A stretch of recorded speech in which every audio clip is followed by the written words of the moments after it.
Hello everyone, welcome to our Let's Play series of Disco Elysium. This is Colonel RPG as usual, and I'm very happy that you chose to join me today as we meet Measurehead. This is something. Your body betrays your degeneracy. Yeah, Measurehead. His body totally betrays his degeneracy. The young woman at the giant's side agrees. So the word here, degeneracy, is related to... it was kind of complicated to explain because it has roots in real history and all that sort of stuff, the usage of it. But the term itself comes from the gens part of here. The gens, where gene does come from there, but it's not about genetics necessarily. It is about the people. Gens means people, your people. And degens means that you are leaving your people. And that's what is referring to. His Measurehead, we have heard about him referred to as a Samaran supremacist, I think, but also as a fascist and as a racist, both, I think. But yeah, all those apply, I think. So yeah, it's been a while. My body is unimportant. Let's see what happens here, because we're not necessarily very well equipped to deal with him, as in punching him. But let's go. What do you mean my body betrays my degeneracy? You have succumbed to Al-Ghul. His face contorts in disgust, as if he were smelling a dead rat. You reek of it. An invisible sword of Al-Ghul emerges from your throat. You cannot see it, but others can. It is making the woman in my company sick. I don't have a problem with Al Ghul. I just drink a little on the weekends. Your mouth moves, but the one who speaks is Al-Ghul. You are but a vessel for the Ghul now. Very little of yourself remains. Occidental Haplogroup B4 is done giving orders around here.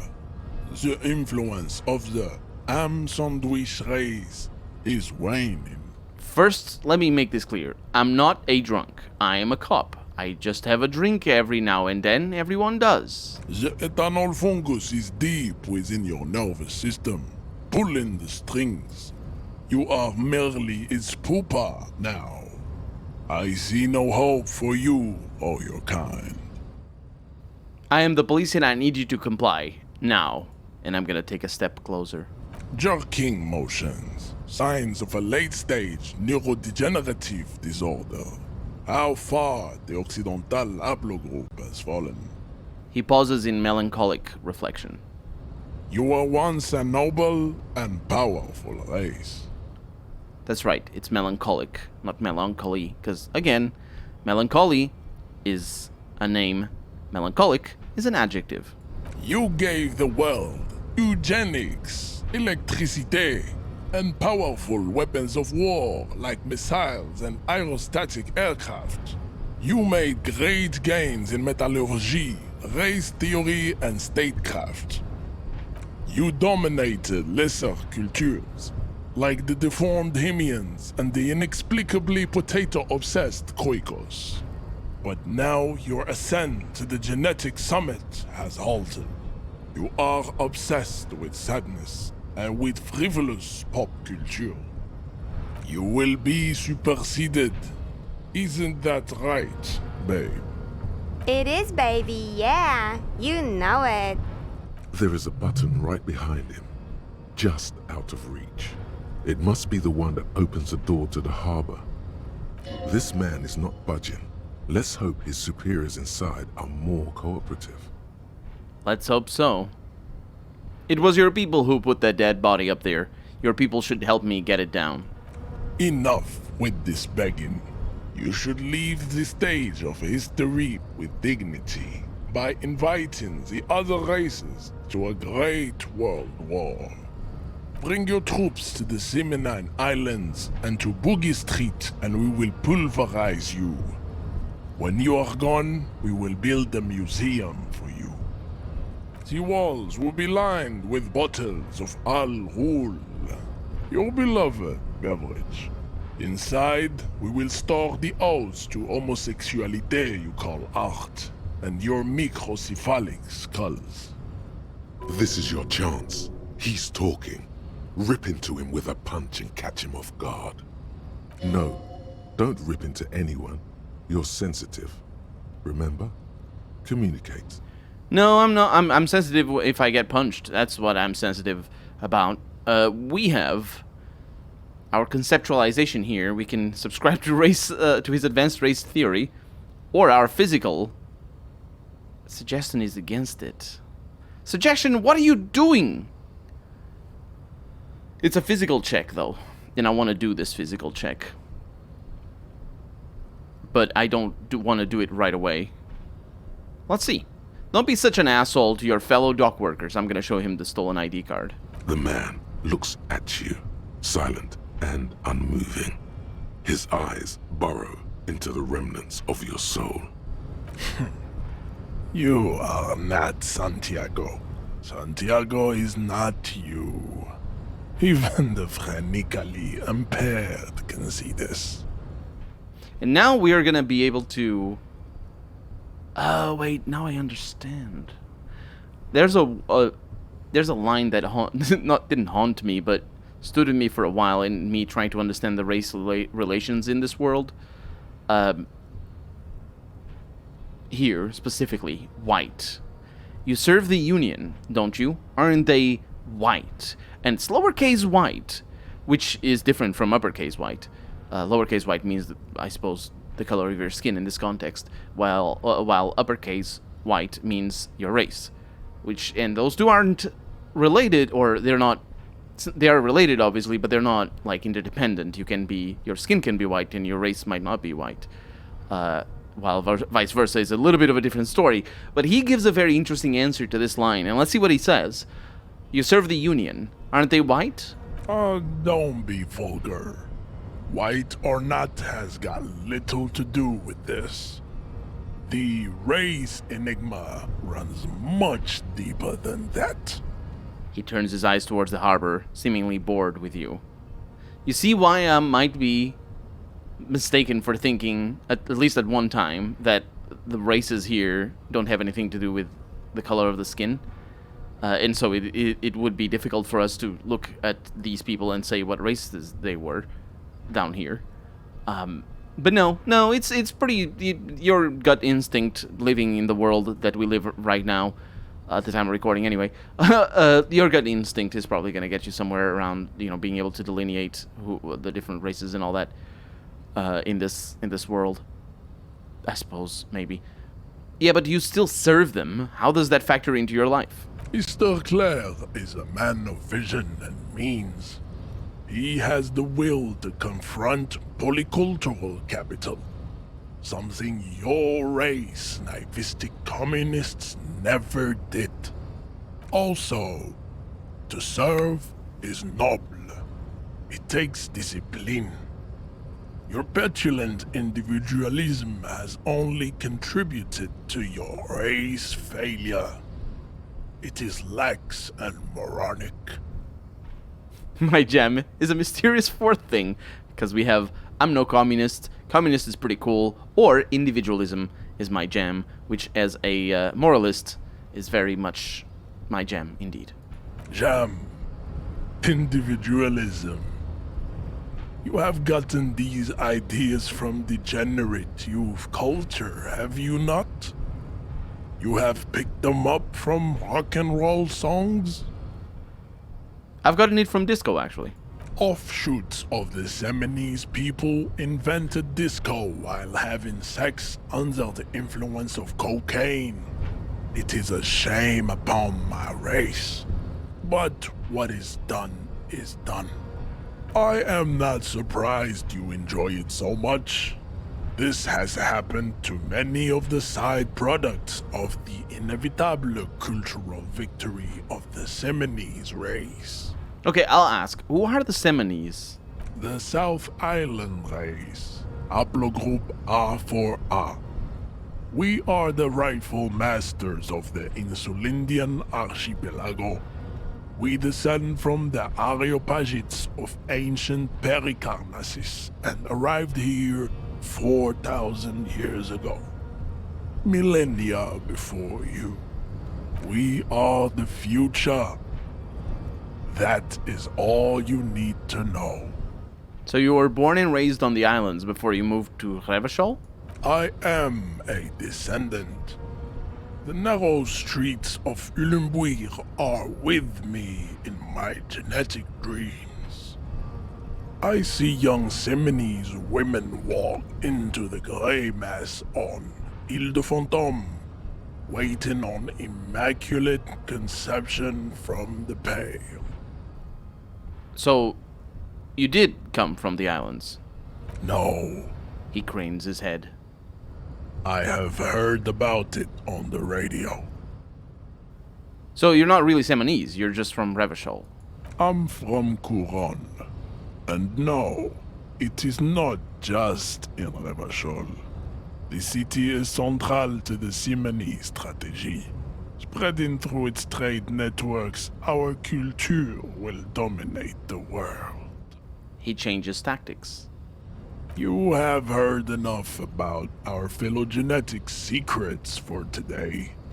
You have extinction to come to terms with, and never getting that dead body down from the tree. No, I will. Kim, what do you think about this? I think this racist is better than the last. But the next racist will be the really good one. How do you know there will be a next racist, though? There always is. Race is reality. He nods approvingly. Oh yeah, somebody else talked about it as a race realist. I think? I don't remember all the details, but mostly because so much of this is a commentary on real life, and race realism is a specific ideology, I suppose. It's not really a theory because it's just mostly, well, it's pseudoscience, so it doesn't work as a theory. But either way, it has to do with the relationship between genetics and race, which, as I have talked about before, the relationship is, yeah, your parents, you inherit genes from your parents, but that's it. That's not where race is. It's not in the genes. Do you know anything about this mug? I'm gonna show him the mug. He does not so much as glance at the object. This is your kind of thing? Stop showing me your pathetic cup. I have no interest in it. Does he strike you as the kind of man who puts mugs into trash? What are those tattoos of yours supposed to mean? Racists are generally not very good examples of their race. He gestures towards the lorrymen down the street. Welcome to Revachol. You hear him yell at a redhead woman visiting the fritter nearby. I am not like them. I am craniometric perfection. I have taken the trouble to permanently draw a phrenology grid on my skull and features. This should dispel any doubt. Yeah, that's another aspect of the pseudoscience related to race realists, is the phrenology. Phrenology is also another pseudoscience, but it was very popular in the beginning of the 20th century, and was very popular in English-speaking countries, and then very popularized by Germany and other countries. But it's the whole thing about measuring noses and heads and eye sockets and stuff to determine people's races, and then basically putting them in a big killing machine if they are deemed not to be of the Aryan race, in the case of the Germans. True, that is a noble cranium, but you got a hard noggin yourself. Physical instrument. Are you? No, that's endurance. Endurance is the Nazi one. Physical instrument might be pretty fashy as well. You sure I'm not craniometrically superior to you? You exhibit forward projection of the jaw, indicative of schizophrenia and sexual inaccountability. From a purely aesthetic standpoint, the dimple in your jaw makes you look like a baby. This is not chronometry. Just an observation. What else? It is impossible to see any more of your bone structure. It is covered in the ravages of Al-Ghul. From what remain of your features, I can see fleshy lips, baldness of the head, and long arms relative to lower limbs. This leads me to conclude you are not a police officer. You are a common criminal, an offspring of murderers and sailors from Sur-la-Clé and Vesper, and possibly even the degenerate sheep herders of Ubi. Interesting. So one of my ancestors was Sur-la-Clé and the other Vesper? Your racial heritage is uninteresting. It is the same as all Rivasholians. Your parents and their parents made the decision to reproduce while under the influence of Al-Ghul. That is the only reason you are here. He's right there. It's almost impossible to get it on unless you're both drunk. It's too scary when people are sober.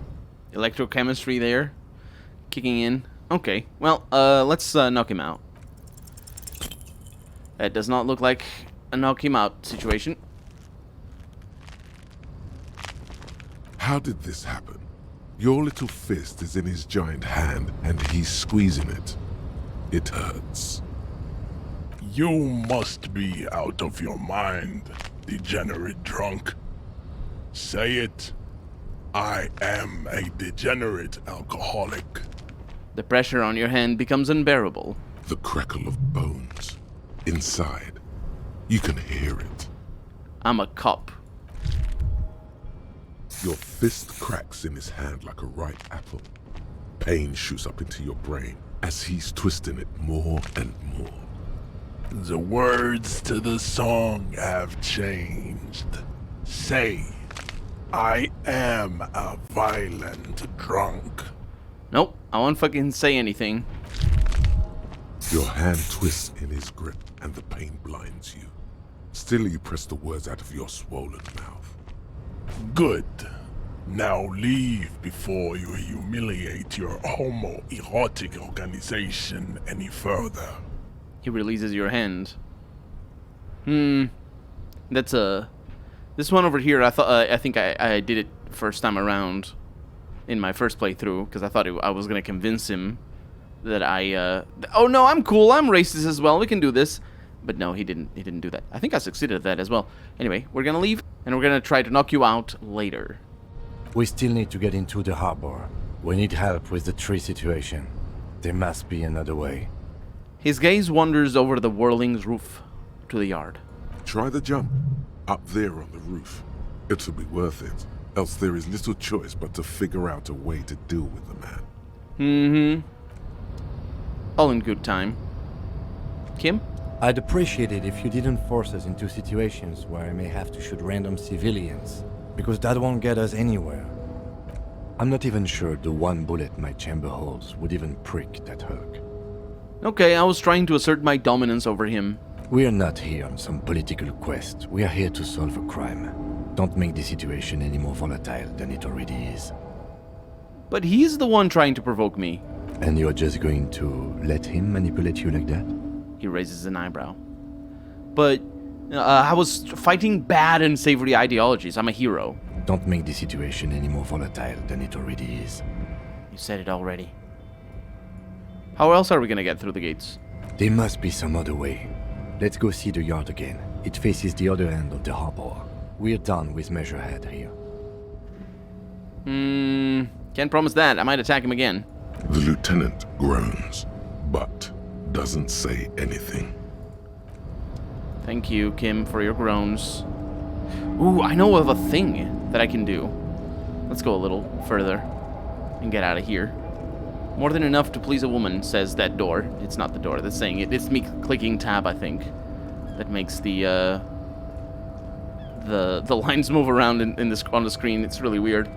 But yeah, we have something here that I want to deal with. And guess what? He was looking at the racist that was down here, but the racist is not down here. He left. Because it's past midnight, or something. Here we go. Whirling in rags. Here should be a good place. Just in case. And I'm gonna save, just in case this ruins everything. Now, here... we have... the apricot chewing gum, or apricot chewing gum wrapper. A crinkled chewing gum wrapper. The worn label reads, Tutti Frutti. It smells faintly of apricots, with a barely noticeable twinge of cinnamon. Why do I even care about this? Good question. There is no answer or secret phrase written on the inside of the wrapper. Yet you're drawn to it. Drawn by regret. Stop before you hurt yourself with a Tutti Frutti wrapper. Throw it away, please. I'll hang on to it just in case. You carefully fold the wrapper into a square before putting it back into your pocket, lovingly even, despite the strange feeling of regret. Curious. That is really curious. Let's go with the damaged ledger then. This is the ledger that we found in the trash. And, yeah, it says right there, it's full of notes written in a man's dense cursive. Have a closer look. Maybe it can be salvaged to start keeping notes on the case.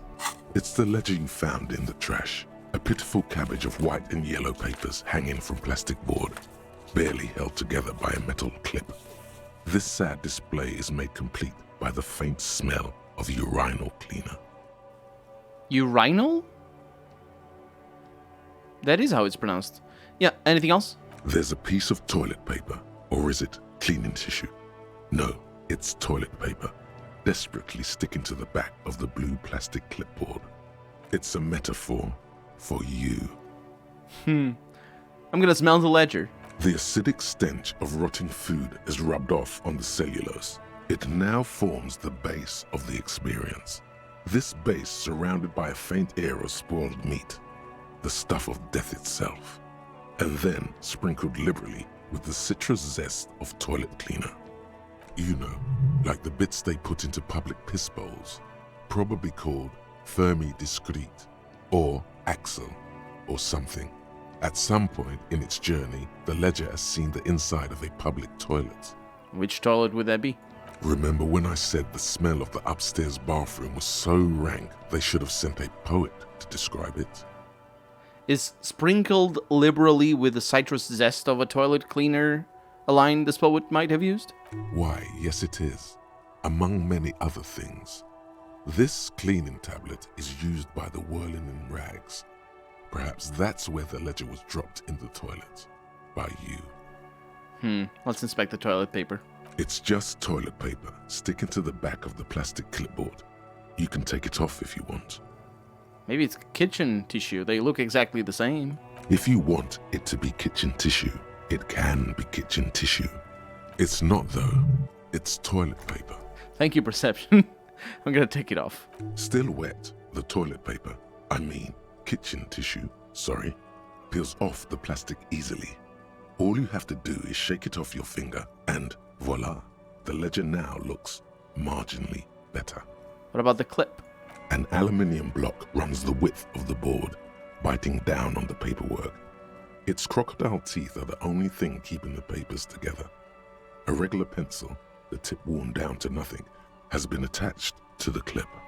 Let's run my fingers across the aluminium. The surface is interrupted by a silvery sticker. It's rectangular, sparkling with iridescence. You don't know how you didn't notice it before. Looks like an official mark, made to be low visibility outside the right circumstances.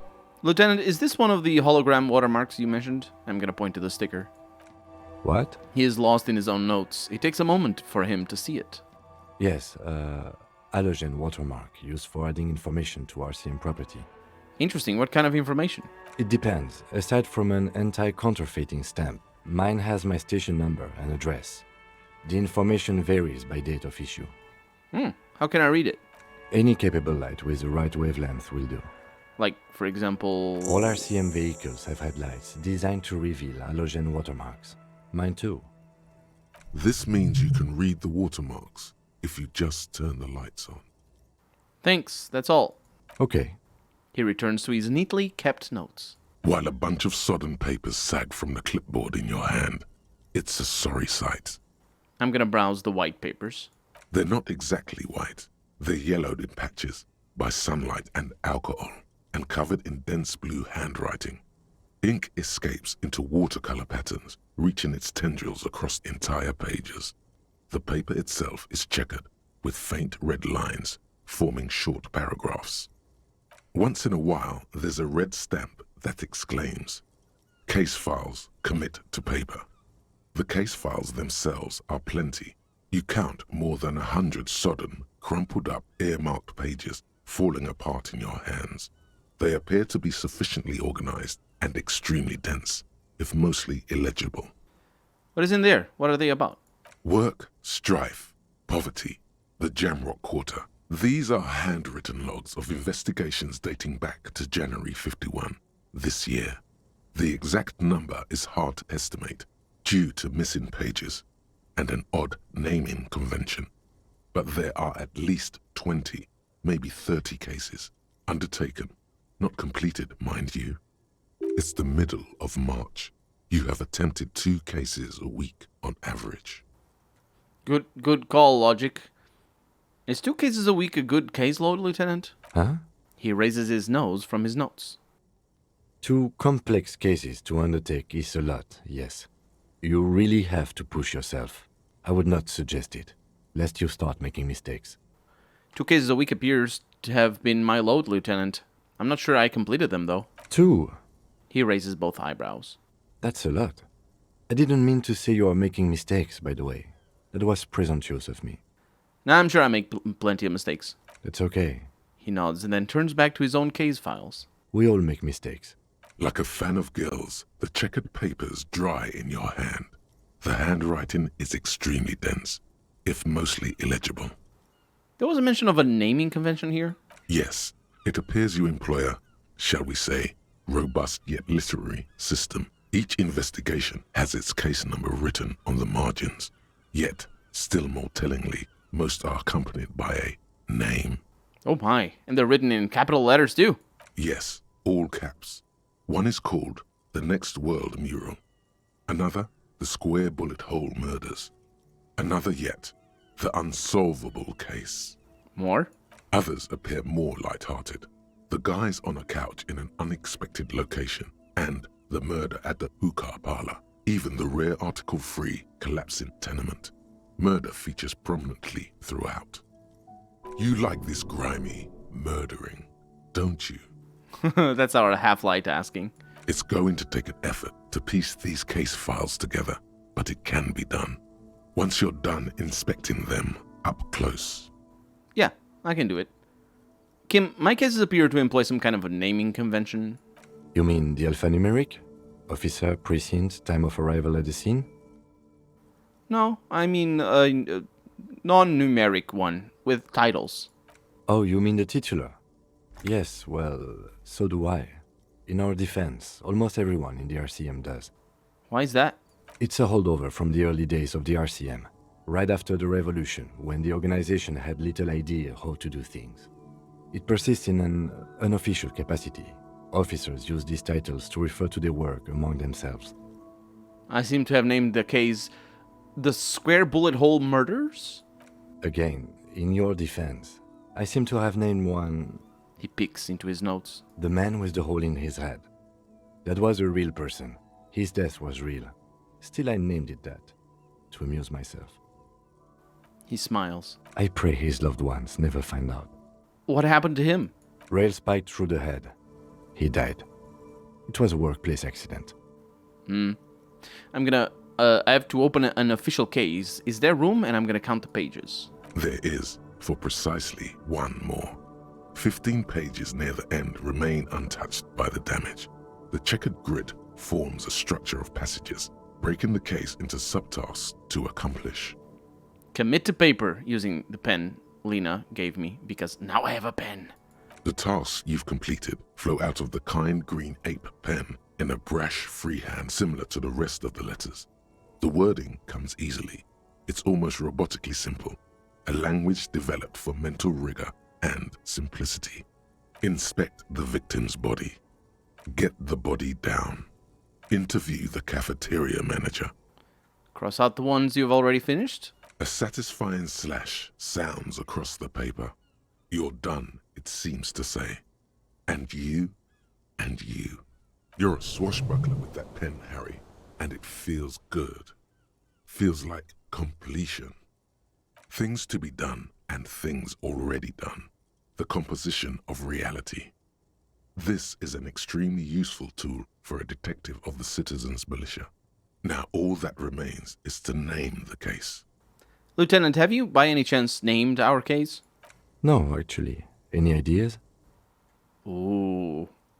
Shit on a stick? What? I think he always goes for the Hanged Man.